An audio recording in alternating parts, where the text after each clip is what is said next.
देव भगवान की जय। प्यारे कृष्ण कन्हैया लाल की जय। श्रीमद् देवी भागवत महापुराण नवम स्कंध चल रहा है और चौथा अध्याय चल रहा है। याज्ञवल्क्य के द्वारा भगवती सरस्वती की स्तुति। भगवान नारायण कहते हैं, नारद सरस्वती देवी का स्तोत्र सुनो जिससे संपूर्ण मनोरथ सिद्ध हो जाते हैं। प्राचीन समय की बात है, याज्ञवल्क्य नामक प्रसिद्ध एक प्रधान मुनि थे। उन्होंने भगवती सरस्वती की स्तुति की थी। जब गुरु ने शाप देकर उनकी श्रेष्ठ विद्या को नष्ट कर दिया, तब वे अत्यंत दुखी होकर लोलार्क कुंड पर, जो उत्तम पुण्य प्रदान करने वाला है, गए। उन्होंने तपस्या के साथ ही शोक विह्वल होकर भगवान सूर्य की स्तुति की।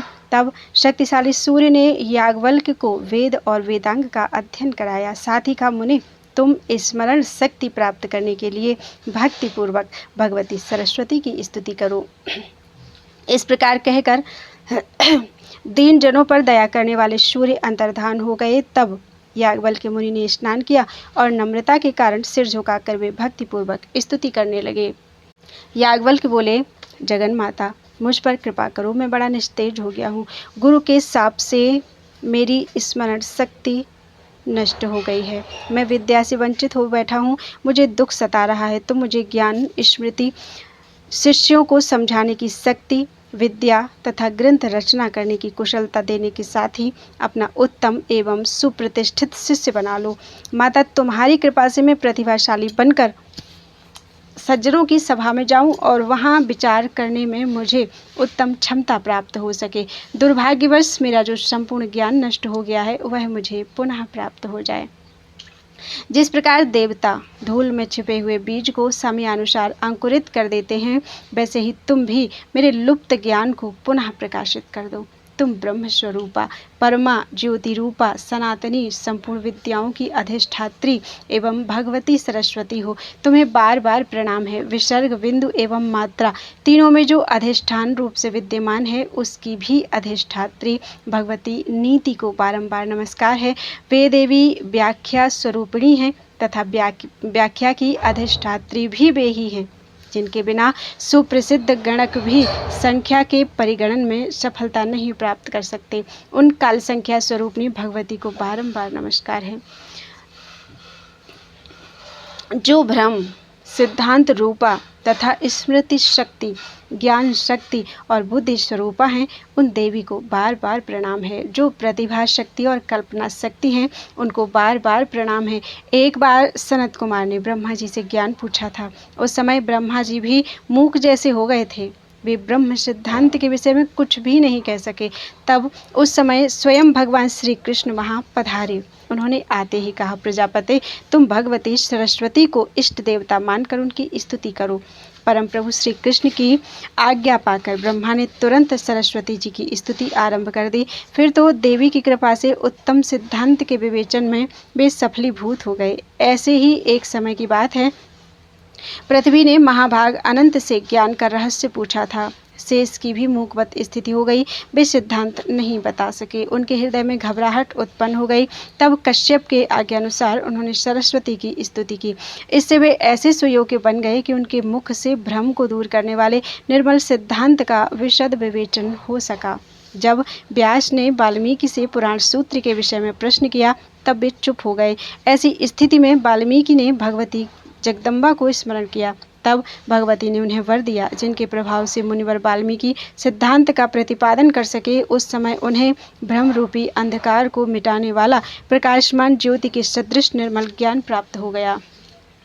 भगवान श्री कृष्ण के अंश व्यास जी वाल्मीकि मुनि के मुख से पुराण सूत्र सुनकर उसका अर्थ कविता के रूप में स्पष्ट करने के लिए कल्याणमयी देवी का ध्यान करने लगे।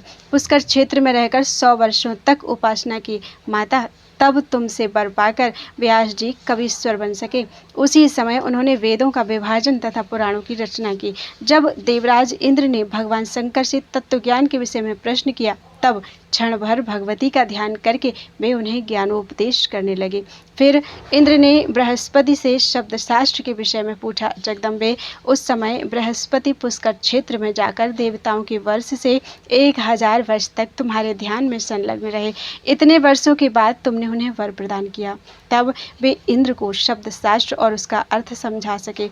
बृहस्पति ने जितने शिष्यों को पढ़ाया है और जितने सुप्रसिद्ध मुनि उनसे अध्ययन कर चुके हैं, वे सब के सब भगवती सुरेश्वरी का चिंतन करने के पश्चात ही सफलीभूत हुए हैं।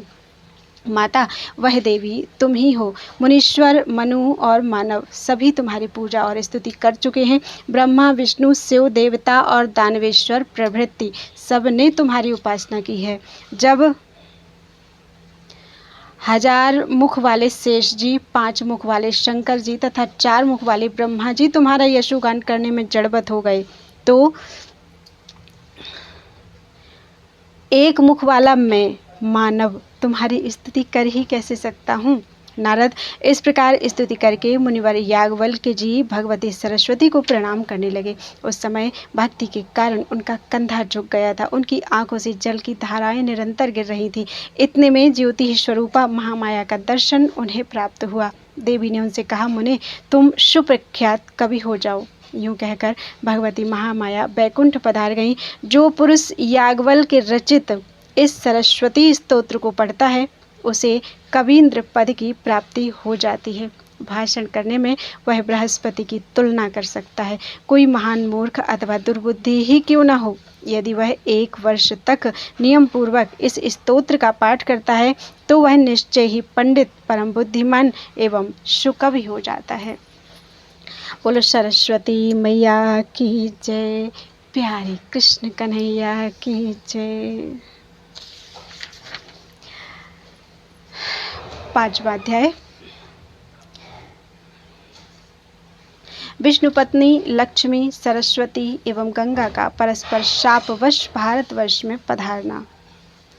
भगवान नारायण कहते हैं, नारद, स्वयं भगवती सरस्वती बैकुंठ में भगवान श्रीहरि के पास रहते हैं। गंगा ने इन्हें शाप दे दिया था, अतः ये भारतवर्ष में अपनी एक कला से पधारी। नदी के रूप में इनका अवतरण हुआ। ये पुण्य प्रदान करने वाली पुण्य रूपा और पुण्य तीर्थ स्वरूपिणी हैं। मुने, पुण्यात्मा पुरुषों को चाहिए कि वे इनका सेवन करें, क्योंकि उन्हीं के लिए इनका यहाँ पधारना हुआ है। ये तपस्वियों के लिए तपोरूपा हैं और तपस्या का फल भी इनसे कोई अलग वस्तु नहीं है। किए हुए सब पाप लकड़ी के समान हैं। उन्हें जलाने के लिए ये प्रज्वलित अग्नि स्वरूपा हैं। भूमंडल पर रहने वाले जो मानव इनकी महिमा जानते हुए इनके तट पर अपना शरीर त्यागते हैं, उन्हें बैकुंठ में स्थान प्राप्त होता है। भगवान विष्णु के भवन पर वे बहुत दिनों तक वास करते हैं। चौमासे में पूर्णिमा के दिन, अक्षय नवमी तथा क्षय तिथि को एवं व्यतिपात, ग्रहण अथवा अन्य किसी भी पुण्य के दिन जो पुरुष किसी भी हेतु से श्रद्धा पूर्वक इसमें स्नान करता है, वह भगवान श्रीहरि का सारूप्य प्राप्त कर लेता है। निश्चय ही उसे बैकुंठ में रहने की सुविधा प्राप्त हो जाती है। जो महान मूर्ख होते हुए भी 1 महीने तक प्रतिदिन सरस्वती नदी में स्नान करके इनके मंत्र का जप करता है, वह कवींद्र बन जाता है। इसमें कोई संदेह नहीं। जो मनुष्य सिर के सारे बाल मुड़वाकर निरंतर सरस्वती के जल में स्नान करता है, वह पुनः माता के गर्भ में वास नहीं कर सकता, अर्थात मोक्ष पद को प्राप्त हो जाता है। इस प्रकार सरस्वती की महिमा का कुछ वर्णन किया गया है। इस सारभूत महिमा के प्रभाव से सुख और कामनाएं सुलभ हो जाती हैं। अब पुनः क्या सुनना चाहते हो? सूत जी कहते हैं, सौनक, भगवान नारायण की यह बात सुनकर मुनिवर नारद ने पुनः तुरंत उनसे यह संदेह पूछा। नारद जी ने कहा, सत्य स्वरूपा, पुण्यदा, आदि शुभ प्रदा गंगा ने सरस्वती देवी को क्यों शाप दे दिया?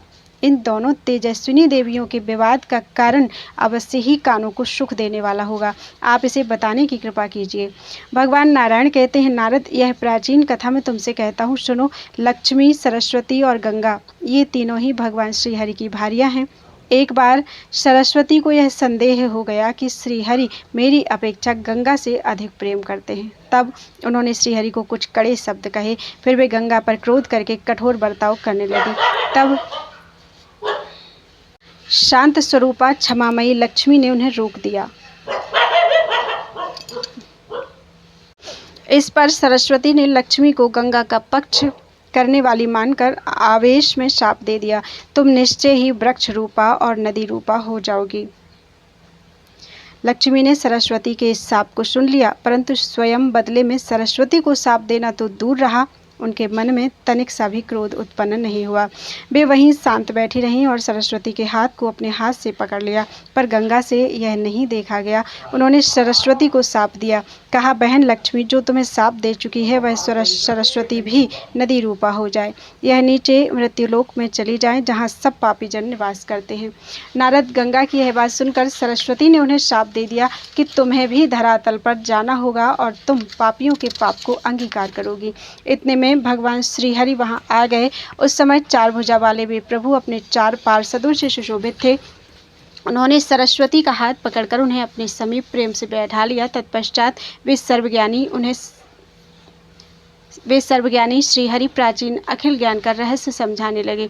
उन दुखित देवियों के कलह और शाप का मुख्य कारण सुनकर परम प्रभु ने समयानुकूल बातें बताईं। भगवान श्रीहरि बोले, लक्ष्मी, सुबह तुम अपनी कला से राजा धर्मध्वज के घर पधारो। तुम किसी की योनि से उत्पन्न ना होकर स्वयं भूमंडल पर प्रकट हो जाना, वहीं तुम वृक्ष रूप से निवास करोगी। शंखचूर्ण नामक एक असुर मेरे अंश से उत्पन्न होगा, तुम उसकी पत्नी बन जाना। तत्पश्चात निश्चय ही तुम्हें मेरी प्रेयसी भार्या बनने का सौभाग्य प्राप्त होगा। भारतवर्ष में त्रिलोक पावनी तुलसी के नाम से तुम्हारी प्रसिद्धि होगी। बरानने, अभी अभी तो तुम भारती के शाप से भारत में पद्मावती नामक नदी बनकर पधारो। तदनंतर गंगा से कहा, गंगे, तुम सरस्वती के शापवश अपने अंश से पापियों का पाप भस्म करने के लिए विश्व पावनी नदी बनकर भारतवर्ष में जाना। शुकल्पिते भगीरथ की तपस्या से तुम्हें वहां जाना पड़ेगा। धरातल पर तुमको सब लोग भगवती भागीरथी कहेंगे। समुद्र मेरा अंश है, मेरे आज्ञा अनुसार तुम उसकी पत्नी होना स्वीकार कर लेना। इसके बाद सरस्वती से कहा, भारती, तुम गंगा का शाप स्वीकार करके अपनी एक कला से भारतवर्ष में चलो। तुम अपने पूर्ण अंश से ब्रह्म सदन पर पधार कर उनकी कामिनी बन जाओ। यह गंगा अपने पूर्ण अंश से शिव के स्थान पर चले, यहाँ अपने पूर्ण अंश से केवल लक्ष्मी रह जाएं। कारण इनका स्वभाव परम शांत है, ये कभी तनिक सा क्रोध नहीं करती। मुझ पर इनकी अटूट श्रद्धा है। ये सत्व स्वरूपा हैं। ये महान साध्वी, अत्यंत सौभाग्यवती, क्षमा मूर्ति, सुंदर आचरणों से सुशोभित तथा निरंतर धर्म का पालन करती हैं। इनके एक अंश की कला का महत्व है कि विश्व भर में संपूर्ण स्त्रियां धर्मात्मा, पतिव्रता, शांत रूपा तथा सुशीला बनकर प्रतिष्ठा प्राप्त करती हैं। अब भगवान श्री हरि स्वयं अपना विचार कहने लगे, अहो, विभिन्न स्वभाव वाली 3 स्त्रियों, 3 नौकरों और 3 बांधवों का एकत्र रहना वेद की अनुमति से विरुद्ध है। ये एक जगह रहकर कल्याणप्रद नहीं हो सकते। जिन गृहस्थों के घर स्त्री पुरुष के समान व्यवहार करे और पुरुष स्त्री के अधीन रहे, उसका जीवन निष्फल समझा जाता है।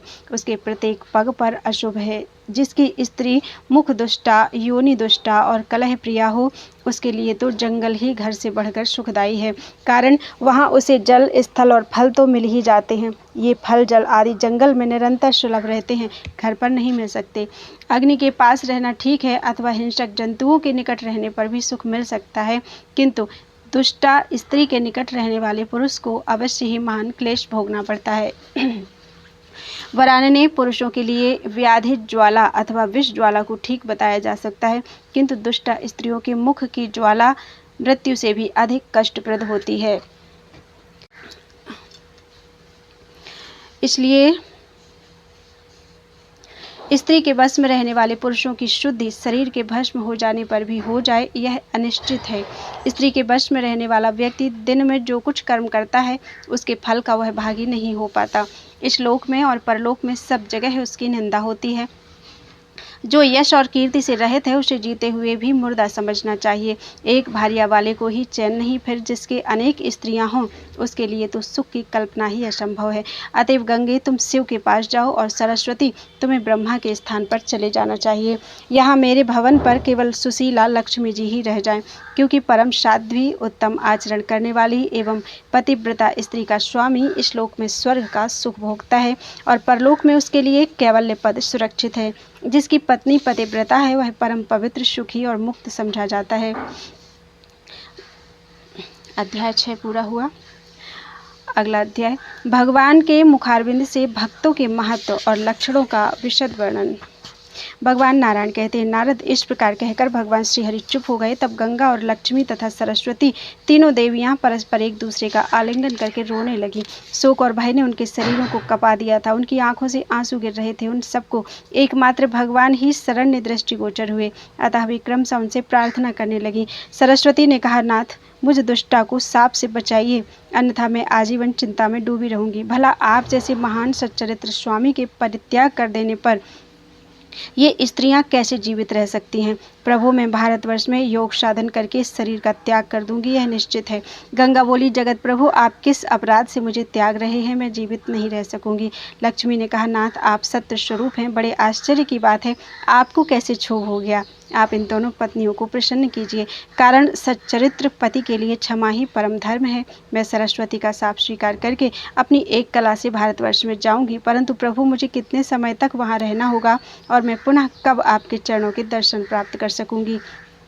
पापी जन मेरे जल में स्नान और आचमन करके अपना पाप मुझ पर लाद देंगे, तब तुरंत उस पाप से मुक्त होकर आपके चरणों में आने का अधिकार मुझे कैसे प्राप्त हो सकेगा? मैं अपनी एक कला से तुलसी रूप धारण करना भी स्वीकार कर रही हूँ। मैं धर्मध्वज की पुत्री बनूंगी, परंतु अच्युत, यह सब भोगने के पश्चात मुझे पुनः कब आपके चरण कमल प्राप्त होंगे? कृपानिधि, आपको अधिष्ठात्र देवता मानकर मैं भारतवर्ष में वृक्ष रूप से वास करूंगी, किंतु आप यह तो बताइए कि आप मेरा उद्धार कब करेंगे? यदि ये गंगा सरस्वती के शाप से भारतवर्ष में जाएंगी, तब फिर इन्हें किस समय पुनः ऐसा सुअवसर मिलेगा कि ये शाप रूपी पाप से छुटकारा पाकर आपको प्राप्त कर सके? गंगा के शाप से ये सरस्वती भी यदि भारत में जाती हैं, तो आप इन्हें भी शाप से मुक्त करके कब अपने चरण कमलों का दर्शन कराएंगे? प्रभु, आप जो इन सरस्वती से कह रहे हैं कि तुम ब्रह्मा के घर से धारो अथवा गंगा को शिव के भवन पर जाने की आज्ञा दे रहे हैं, आपके इन वचनों के लिए मैं आपसे क्षमा चाहती हूँ। नारद इस प्रकार कहकर भगवती लक्ष्मी ने अपने स्वामी श्रीहरि के चरण पकड़ लिए, उन्हें प्रणाम किया। उन्होंने अपने केश से भगवान के चरणों को आवेष्टित करके बारंबार रुदन करना आरंभ किया। भगवान श्रीहरि भक्तों पर अनुग्रह करने के लिए सदा चिंतित रहते हैं। लक्ष्मी की प्रार्थना सुनकर मुस्कान भरे प्रसन्न मुख से उन्होंने देवी कमला को हृदय से चिपका लिया और कहा, भगवान विष्णु बोले, सुरेश्वरी कमलेक्षणी, मुझे तुम्हारे वचन के साथ ही अपनी बात भी तो सत्य करनी है, अतः सुनो, मैं तुम तीनों में समता कर देता हूँ। ये सरस्वती कला के एक अंश से नदी बनकर भारतवर्ष में जाएं, आधे अंश से ब्रह्मा के भवन पर पधारें तथा पूर्ण अंश से स्वयं मेरे पास रहें। ऐसे ही ये गंगा भगीरथ के सत्प्रयत्न से अपने कलांश से त्रिलोकी को पवित्र करने के लिए भारतवर्ष में जाएं और स्वयं पूर्ण अंश से मेरे पास भवन पर रहें। वहां इन्हें शंकर के मस्तक पर रहने का दुर्लभ अवसर भी प्राप्त होगा। ये स्वभावतः पवित्र तो हैं ही, किंतु वहां जाने पर इनकी पवित्रता और भी बढ़ जाएगी। वामलोचने, तुम अपनी कला के अंशांश से भारतवर्ष में चलो, तुम्हें वहां पद्मावती नदी और तुलसी वृक्ष के रूप से विराजना होगा। कली के 5000 वर्ष व्यतीत हो जाने पर तुम नदी रूपणी देवियों का उद्धार हो जाएगा। तदनंतर तुम लोग मेरे भवन पर लौट आओगे। पद्म भवे संपूर्ण प्राणियों के पास जो संपत्ति और विपत्ति आती है, इसमें कोई न कोई हेतु छिपा रहता है। बिना विपत्ति सहे किसी को भी गौरव प्राप्त नहीं हो सकता। अब तुम्हारे शुद्ध होने का उपाय बताता हूँ। मेरे मंत्रों की उपासना करने वाले बहुत से संत पुरुष भी तुम्हारे जल में नहाने धोने के लिए पधारेंगे। उस समय तुम उनके दर्शन और स्पर्श प्राप्त करके सब पापों से छुटकारा पा जाओगी।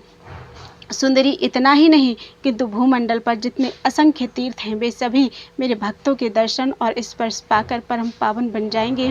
भारतवर्ष की भूमि अत्यंत पवित्र है। मेरे मंत्रों के उपासक अनगिनत भक्त वहाँ वास करते हैं।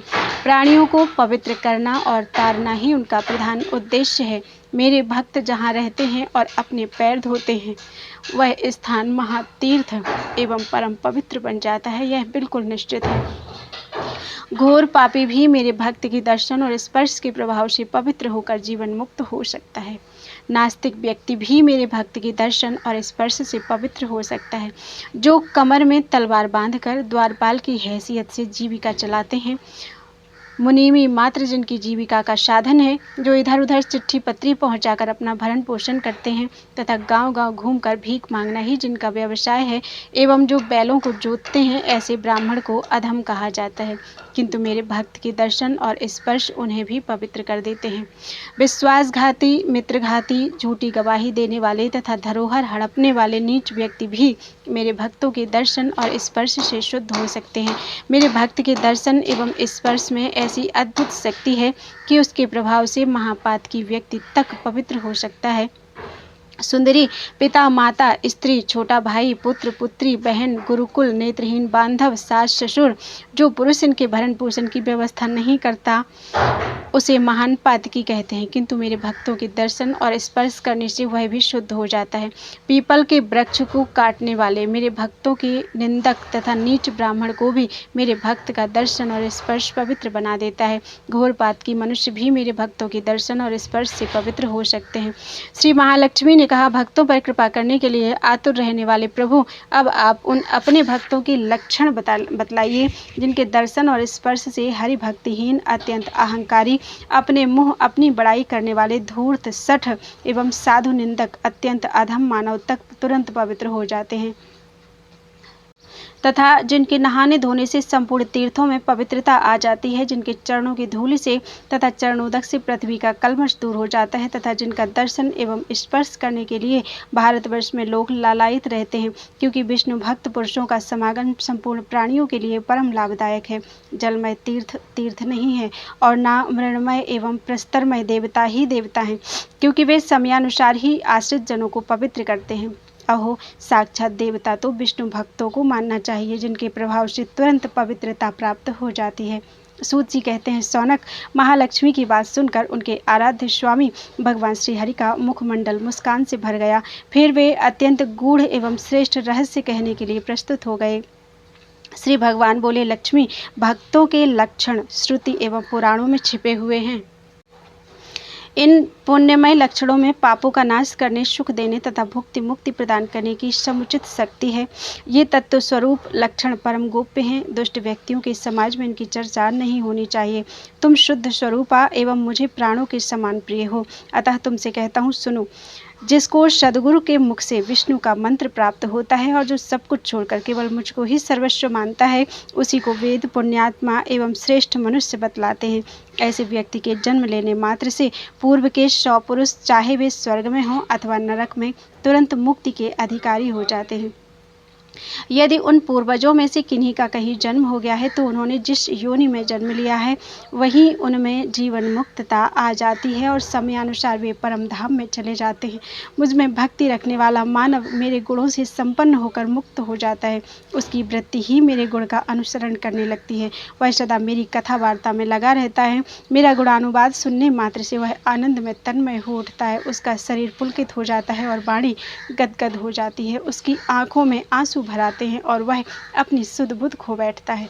मेरी पवित्र सेवा में नित्य नियुक्त रहने के कारण सुख, 4 प्रकार की सालोक्यादि मुक्ति, ब्रह्मा का पद अथवा अमृत कुछ भी पाने की अभिलाषा वह नहीं करता। ब्रह्मा, इंद्र एवं मनु की उपाधि तथा स्वर्ग के राज्य का सुख, ये सभी परम दुर्लभ हैं, किंतु मेरा भक्त स्वप्न में भी इनकी इच्छा नहीं करता। ऐसे मेरे बहुत से भक्त भारतवर्ष में निवास करते हैं। उन भक्तों के जैसा जन्म सबके लिए सुलभ नहीं है, जो सदा मेरा गुणानुवाद सुनते हैं और सुनने योग्य पद्यों को गाकर आनंद से विह्वल हो जाते हैं। वे बड़भागी भक्त अन्य साधारण मनुष्य तीर्थ एवं मेरे परम धाम को भी पवित्र करके धराधाम पर पधारते हैं। पद में इस प्रकार मैंने तुम्हारे प्रश्न का समाधान कर दिया। अब तुम्हें जो उचित जान पड़े वह करो। तदनंतर वे सभी देवियाँ भगवान श्री हरि ने जो कुछ आज्ञा दी थी उसी के अनुसार कार्य करने में संलग्न हो गईं। स्वयं भगवान अपने सुखदायी आसन पर विराजमान हो गए। बोलो वृंदावन बिहारी लाल की जय।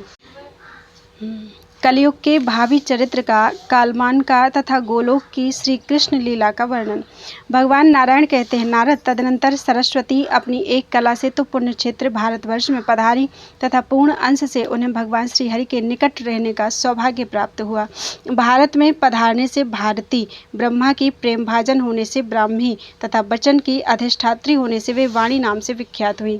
सरोवर एवं वापी के जल में सर्वत्र सर्वव्यापी श्रीहरि सदा दृष्टिगोचर होते हैं, अतः श्रीहरि का एक नाम सरस्वान है और उनकी प्रिया होने से इन देवी को सरस्वती कहा जाता है। नदी रूप से पधार कर ये सरस्वती परम पावन तीर्थ बन गई। पापी जनों के पाप को भस्म करने के लिए ये प्रज्वलित अग्नि स्वरूपा हैं। नारद तत्पश्चात गंगा अपनी कला से धरातल पर पहुंची। भगीरथ के सत्प्रयत्न से इनका शुभ आगमन हुआ। ये गंगा आ ही रही थी कि शंकर ने इन्हें अपने मस्तक पर धारण कर लिया। कारण गंगा के वेग को केवल शंकर ही संभाल सकते थे, अतः पृथ्वी की प्रार्थना से वे इस काम के लिए प्रस्तुत हो गए। फिर पद्मा अर्थात लक्ष्मी जी अपनी एक कला से भारतवर्ष में नदी के रूप में पधारी। इनका नाम पद्मावती हुआ। वे स्वयं पूर्ण अंश से भगवान श्रीहरि की सेवा में उनके समीप ही रहीं। तदनंतर अपनी एक दूसरी कला से वे भारत में राजा धर्मध्वज के यहाँ पुत्री रूप से प्रकट हुई। उस समय इनका नाम तुलसी पड़ा। श्रीहरि के ही वचनानुसार इस विश्व पावनी देवी ने अपनी कला से वृक्षमय बन जाना सहर्ष स्वीकार कर लिया। कली में 5000 वर्षों तक भारतवर्ष में रहकर ये तीनों देवियां सरिता रूप का परित्याग करके वैकुंठ में चली जाएंगी। काशी तथा वृंदावन के अतिरिक्त अन्य प्रायः सभी तीर्थ भगवान श्रीहरि की आज्ञा से उन देवियों के साथ वैकुंठ चले जाएंगे। शालिग्राम, शिव शक्ति और भगवान पुरुषोत्तम कली के 10,000 वर्ष व्यतीत होने पर भारतवर्ष को छोड़कर अपने स्थान पर पधारेंगे। इनके साथ ही साधु, पुराण, शंख, श्राद्ध, तर्पण तथा वेदोक्त कर्म भी भारतवर्ष से उठ जाएंगे। देव पूजा, देवनाम, देवताओं के गुणों का कीर्तन, वेद, शास्त्र, पुराण, संत, सत्य, धर्म, ग्राम देवता, व्रत, तप और उपवास, ये सब भी साथ ही इस भारत से चल पड़ेंगे। प्रायः सभी लोग मद्य और मांस का सेवन करेंगे। झूठ और कपट से किसी को घृणा नहीं होगी। उपर्युक्त देवी एवं देवताओं के भारतवर्ष छोड़ देने के पश्चात सठ, क्रूर, दाम्भिक, अत्यंत अहंकारी, चोर, हिंसक, ये सब संसार में फैल जाएंगे। पुरुष भेद होगा, स्त्री विभेद अर्थात केवल स्त्री और पुरुष का ही भेद रहेगा। जाति भेद की सत्ता उठ जाएगी। अतएव निर्भीकता पूर्वक किसी भी वर्ण की स्त्री के साथ कोई भी विवाह कर लेगा। वस्तुओं में स्वस्वामी भेद होगा। परस्पर एक दूसरे को कोई भी वस्तु नहीं देंगे। सभी पुरुष स्त्रियों के अधीन होकर रहेंगे। घर घर में पुंचालियों का निवास होगा। वे दुराचारणी स्त्रियां निरंतर घुड़क और तड़क कर अपने पतियों को पीड़ित करेंगी। सेवक में जितनी नीचता रहेगी उससे कहीं अधिक नीच स्वामी बन जाएगा। घर में जो बलवान होंगे उन्हीं को कर्ता माना जाएगा। बांधवों की सीमा स्त्री के परिवार में सीमित हो जाएगी। एक साथ पढ़ने लिखने वाले लोगों में भी परस्पर बातचीत तक भी व्यवहार नहीं रहेगा। पुरुष अपने ही परिवार से अन्य अपरिचित व्यक्तियों की भांति व्यवहार करेंगे। ब्राह्मण, क्षत्रिय, वैश्य और शूद्र चारों वर्ण अपनी जाति के आचार विचार को छोड़ देंगे। संध्या वंदन और यज्ञोपवीत आदि संस्कार तो प्रायः बंद ही हो जाएंगे। चारों ही वर्ण म्लेच्छ के समान आचरण करेंगे। प्रायः सभी लोग अपने शास्त्रों को छोड़कर म्लेच्छ भाषा पढ़ेंगे। ब्राह्मण, क्षत्रिय, वैश्य और शूद्र चारों वर्णों के लोग सेवा वृत्ति से जीविका चलाएंगे। संपूर्ण प्राणियों में सत्य का अभाव हो जाएगा। जमीन पर धान्य नहीं उपजेंगे। वृक्ष फलहीन हो जाएंगे। गऊओं में दूध देने की शक्ति नहीं रहेगी। लोग बिना मक्खन के दूध का व्यवहार करेंगे।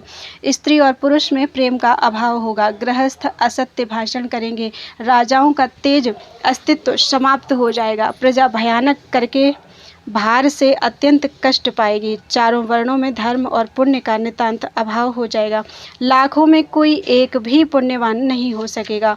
बुरी बातें और बुरे शब्दों का ही व्यवहार होगा। ग्राम और नगर जंगल जैसे प्रतीत होंगे। मनुष्यों का अभाव होगा। जंगलों में रहने वाले लोग भी कर के भार से कष्ट भोगेंगे। नदियों और तालाबों पर धान्य होंगे अर्थात समयोचित वर्षा के अभाव से अन्यत्र खेती न होने के कारण लोग इनके तट पर ही खेती करेंगे।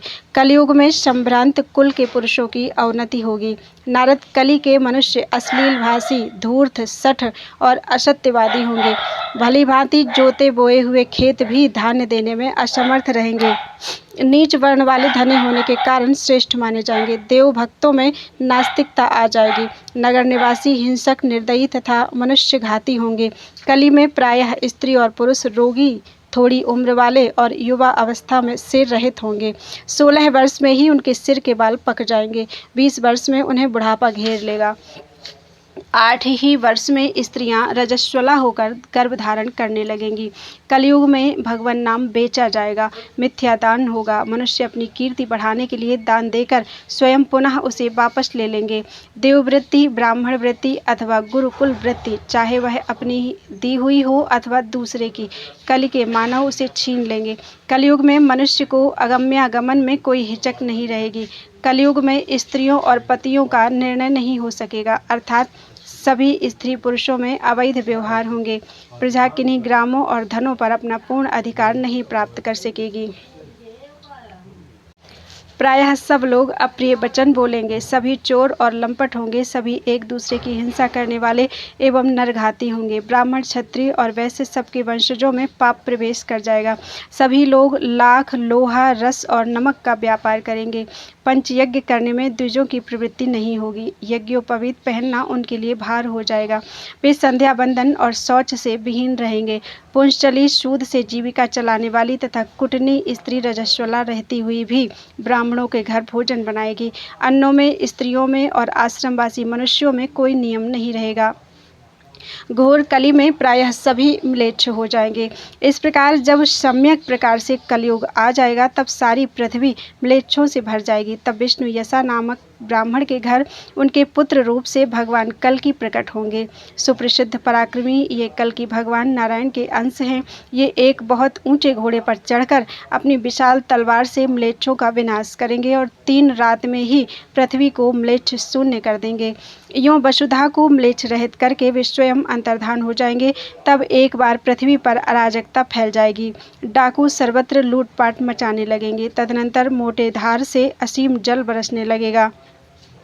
लगातार 6 दिन रात वर्षा होगी। पृथ्वी पर सर्वत्र जल ही जल दिखाई पड़ेगा।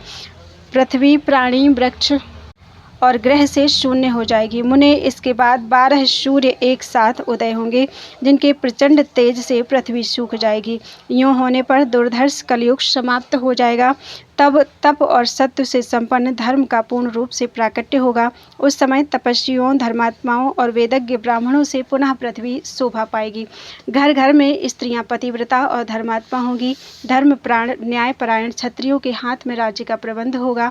वे सभी ब्राह्मणों के भक्त, मनस्वी, तपस्वी, प्रतापी, धर्मात्मा और पुण्य कर्म के प्रेमी होंगे। वैसे व्यापार में तत्पर रहेंगे। वे मन में धार्मिक भावना रखते हुए ब्राह्मणों के प्रति श्रद्धा रखेंगे और शूद्र धर्म पर आस्था रखते हुए पवित्रता पूर्वक सेवा करेंगे। ब्राह्मण, क्षत्रिय और वैश्यों के वंशज भगवती जगदम्बा शक्ति के परम उपासक होंगे। उनके द्वारा देवी के मंत्र का निरंतर जप होने लगेगा। सब लोग देवी के ध्यान में तत्पर रहेंगे। समयानुसार व्यवहार करने वाले पुरुषों में श्रुति, स्मृति और पुराण का पूर्ण ज्ञान प्राप्त रहेगा। इसी को सतयुग कहते हैं। इस युग में धर्म पूर्ण रूप से रहता है। त्रेता में धर्म 3 पैर से, द्वापर में 2 पैर से और कली में केवल 1 पैर से रहता है। घोर कली आने पर तो यह संपूर्ण पैरों से हीन हो जाता है। विप्र 7 दिन हैं, 16 तिथियां कही गई हैं, 12 महीने और 6 ऋतुएं होती हैं। शुक्ल और कृष्ण 2 पक्ष होते हैं तथा उत्तरायण एवं दक्षिणायन 2 अयन होते हैं। 4 पहर का दिन होता है और 4 पहर की रात होती है। 30 दिनों का एक महीना होता है। संवत्सर तथा इड़ावत्सर आदि भेद से 5 प्रकार के वर्ष समझने चाहिए। यही काल की संख्या का नियम है। जैसे दिन आते जाते रहते हैं, ऐसे ही चारों युगों का भी आना जाना लगा रहता है। मनुष्यों का 1 वर्ष पूरा होने पर देवताओं का 1 दिन रात होता है। काल की संख्या के विशेषज्ञ पुरुषों का सिद्धांत है कि मनुष्यों के 360 युग व्यतीत होने पर देवताओं का 1 युग बीतता है। इस प्रकार के 71 दिव्य युगों को एक मनवंतर कहते हैं।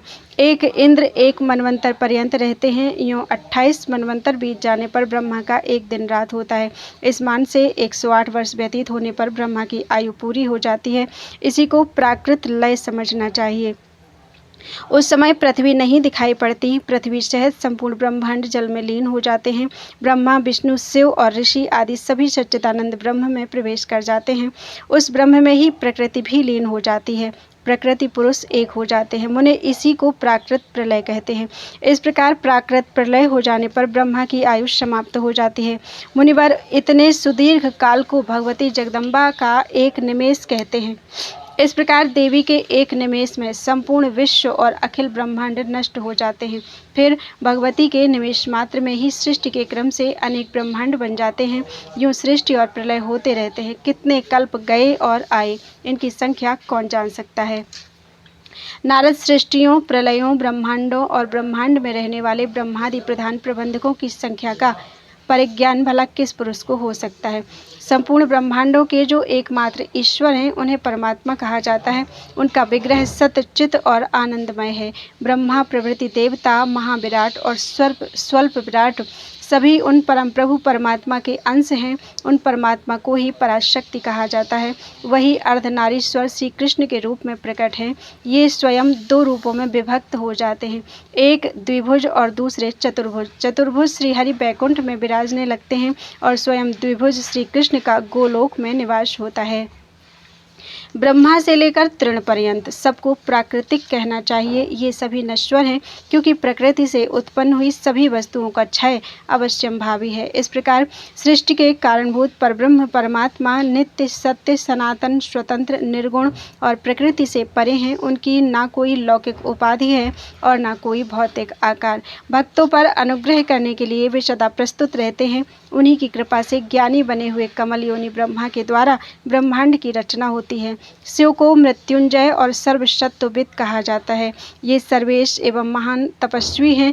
परब्रह्म को जानकर उनकी तपस्या के प्रभाव से ये संहार कार्य में सफल होते हैं।